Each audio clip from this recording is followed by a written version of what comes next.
jungle behind my house. Thought I'd come out here and I want to talk about my next video. I think that this was a very special time because two friends of mine came from Dumaguete that I met months ago. Great people. It was Kevin and Jennalyn. They both have YouTube channels. And we met at Ground Zero in Dumaguete. Great people. We had a good time together and became fast friends. So they came over to visit and I got them a place to stay. I hooked them up at the White Bada, which I'll put a link in the video.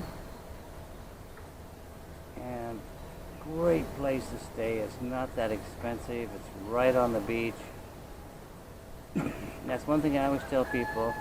Get a hold of me and I will set you up here with a nice place to stay. And sure, you can book ahead of time and maybe, it may not be what you want, but if I suggest if you come to Siquijor, maybe only book for 2 days.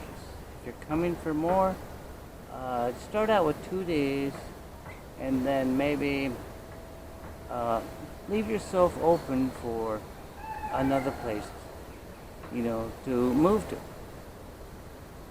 I recently had two friends from Australia that did that, and they found a really nice place, affordable price, and they love it there. So that's something to keep in mind. Just remember, it's a lot cheaper here on Siquijor than it is in Dumaguete or some of the other places like Cebu, Bacolod, or Boracay, or some of those other islands. We're a very quiet island, and everything here is really slow right now. So there's so many rooms open, and so many things are so available, and people are looking to get tourists to come in and stay in their rooms. So they're offering very, very good prices. So keep that in mind. Okay, back to the video.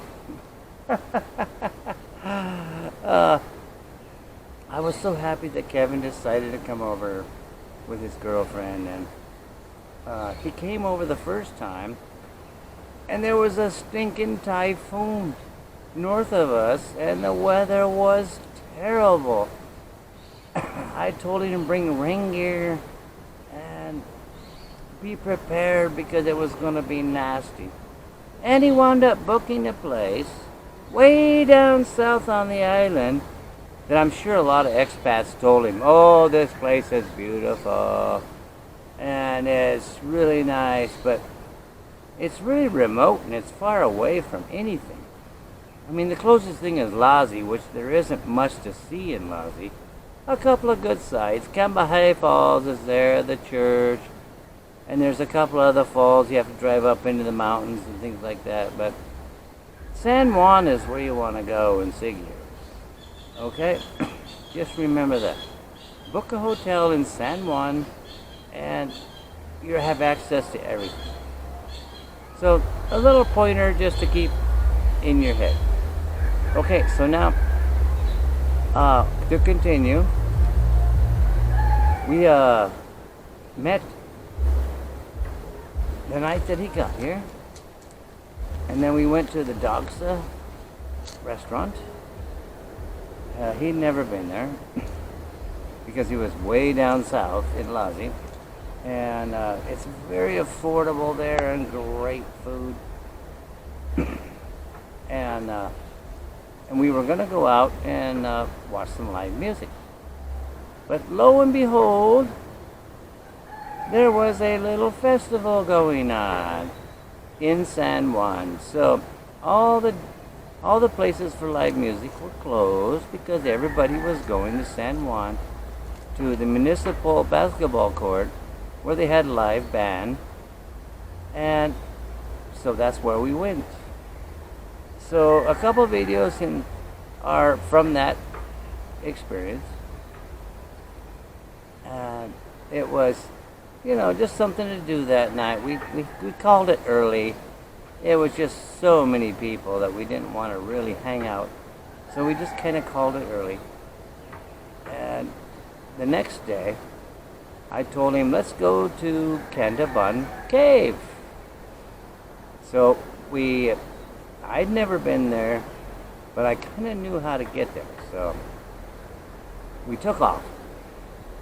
We had to head towards San Antonio, which is on the opposite side of the island, on the western side of the island. I mean, the eastern side of the island. Pardon me. And so we got over there. I knew a pass over the mountain to go. So we went that way.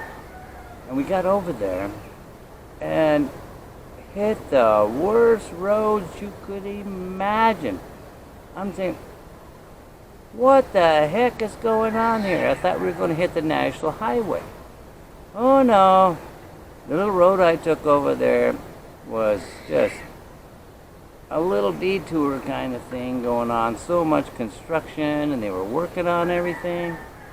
So that's all over the island. There's construction all over the island. But anyway, we got going up there, and we found San Antonio.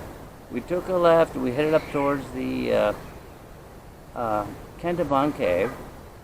When we got there, okay.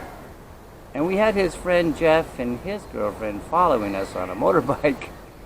So we went all over the place, and they followed us diligently. And then after we got San Antonio, they took the lead, and they said, screw this, we're going to go ahead. So they found it. We parked behind them, and then we got to the cave. And then we went down there, and you're supposed to get a guide in San Antonio. We didn't do that.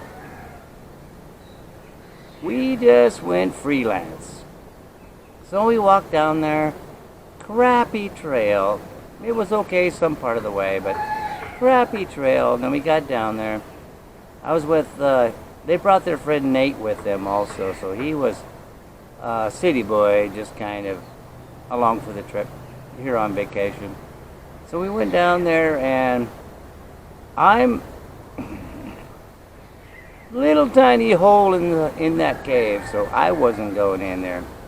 I was not properly dressed to do that. I mean, you could have good shoes, and I didn't have the proper lights, a helmet, and all that good stuff, so I just waited for him. It's not a big deal to me. I live here, so I can go anytime. But they had fun. They went in there. I'll send some pictures in the videos, so you can kind of see what they experienced. Okay, I just want to give you an idea what the video is about. Didn't mean to ramble on so dang long. But let's get started, and let's watch the video. Thanks for coming along. This is Rob Camp at Philippines, Paradise Found Philippines. I always get that one. Okay, let's get started. All right, thank you for coming along. It's one of my favorite places. There's no live music tonight, but we are live in Dogza. Woohoo! The most beautiful girl in Siquijor tonight. Tonight? Yeah.